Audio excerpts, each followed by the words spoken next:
Back in my good old days in grad school, I took a lot of environmental courses, and one of the things that we did was to test water samples. Um, my I have a well, so it goes down a couple hundred feet, I guess.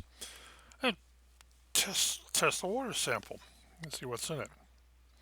Um, Usually at that depth, we're not going to get much bacteria, if any, at all. Period. Gone. Nothing. But you're going to pick up a lot of minerals, whatever's in the ground. Um, and it can be extensive. Down at the university, they have a high concentrate of iron in the water, so they have to use an acid in the water system to keep it from corroding everything, I guess. And some of the people who live down here say they got pretty good teeth. Yeah, not like me. Um, One of the samples came in was from a local town, and they found high traces of radon in it.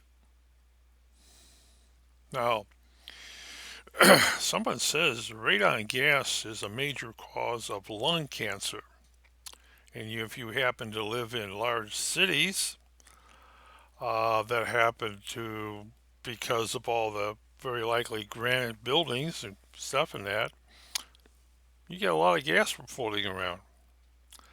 If you happen to live in Maine, Maine homes, you know, a lot of granite there. And a lot they do is they leave basement, the um, the basement windows open, and they have fans that circulates the air to get rid of the radon gas.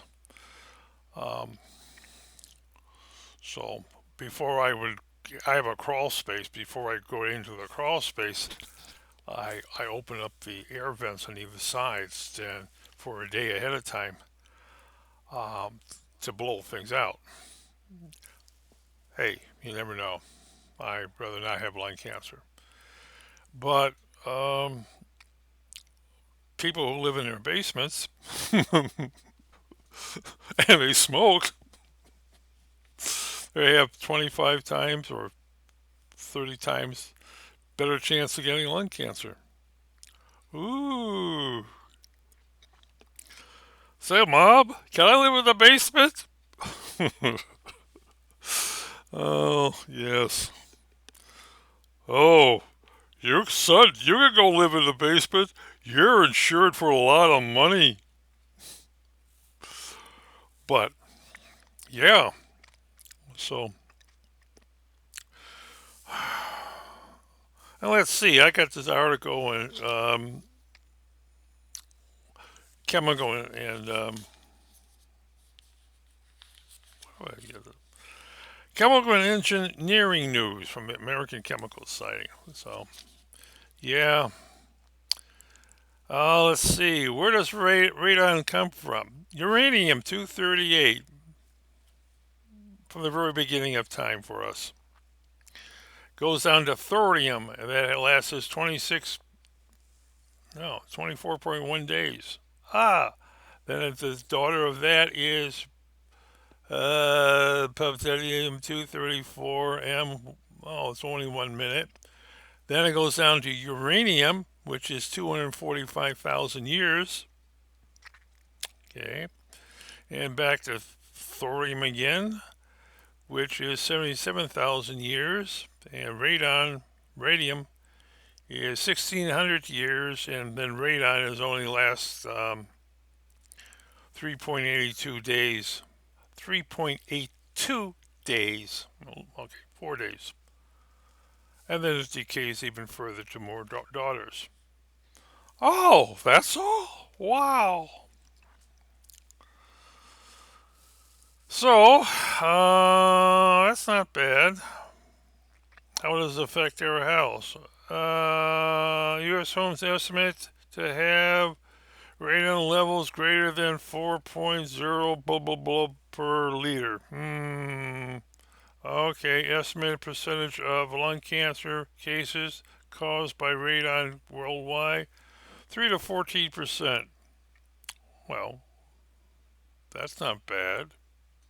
I just stay out of my basement. Estimated lung cancer deaths due to radon in the U.S. per year 21,000. Must be people living in Maine.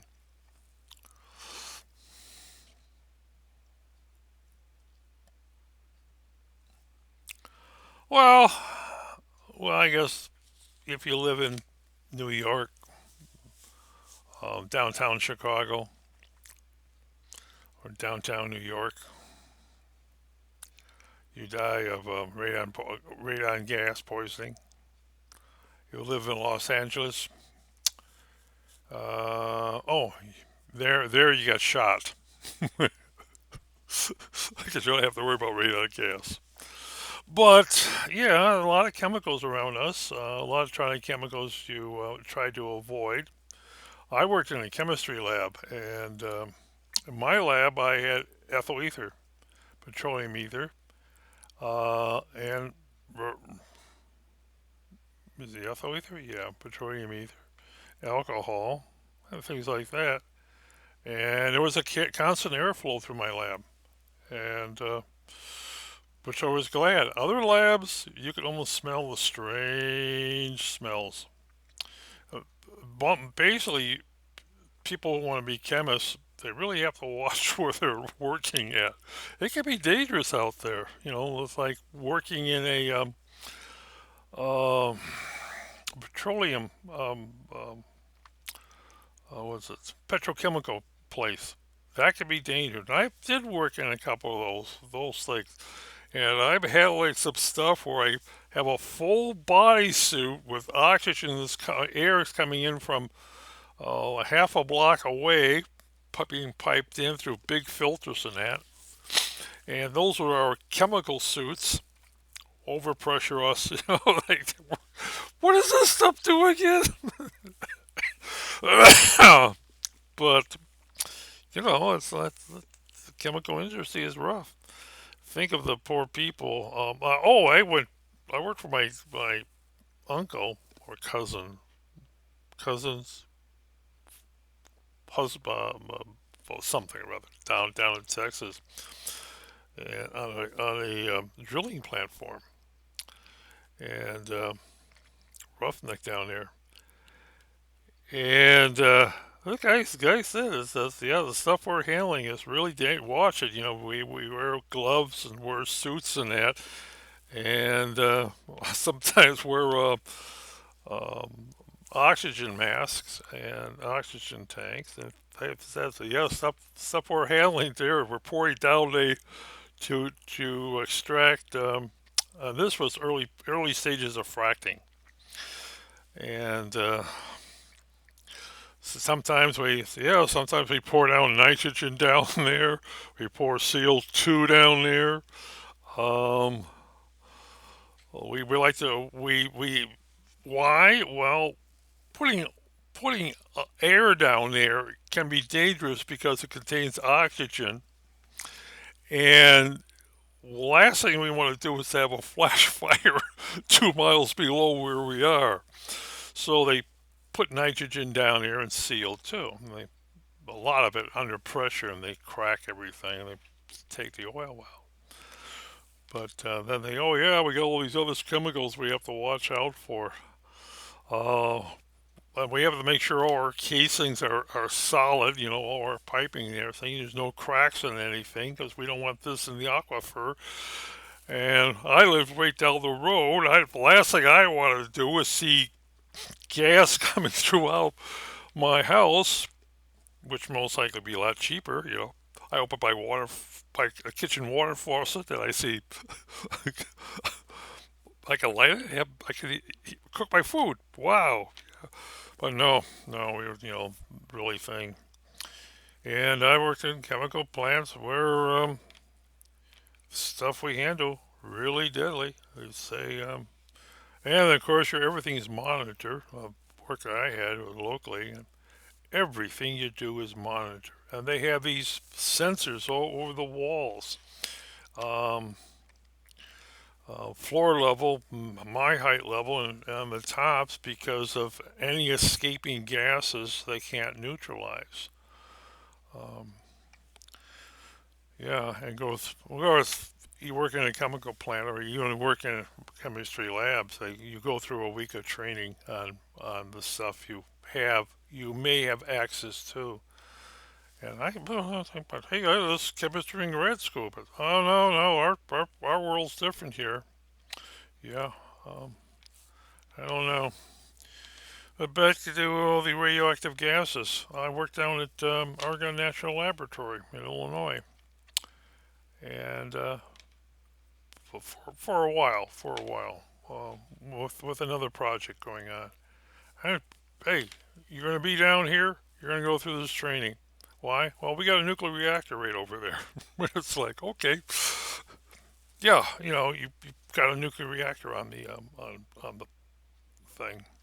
So you have to go through all the little courses where just in case something goes wrong. Okay. Yeah. So very safe industry I was in. Very dangerous industry you're in. As one of my friends was saying, he worked in a petrochemical plant making gasoline, and he was working with his old guy who was a cripple, pretty well crippled. And they turned a corner and they saw a 12-foot flame, blue flame, coming out one of the pipes that was cracked. The guy says, he might have had arthritis before we saw it, but when he saw that, boy, did he get up and he said, run. And then he had basically, as he's running, he's hitting these fire alarms. Uh huh. And they basically spread the place with seal too. Yeah, let's see. Because that blue flame wasn't supposed to be coming out of that tank. I said, yeah, well, if that got ever sucked back in there, half the plant would go up. That's yeah, but yes, that's well, I don't work out of that anymore. I'm retired alive. But yeah, that's bad. Well, hey, I don't have to worry about radon gas, I guess. Oh well, that's okay.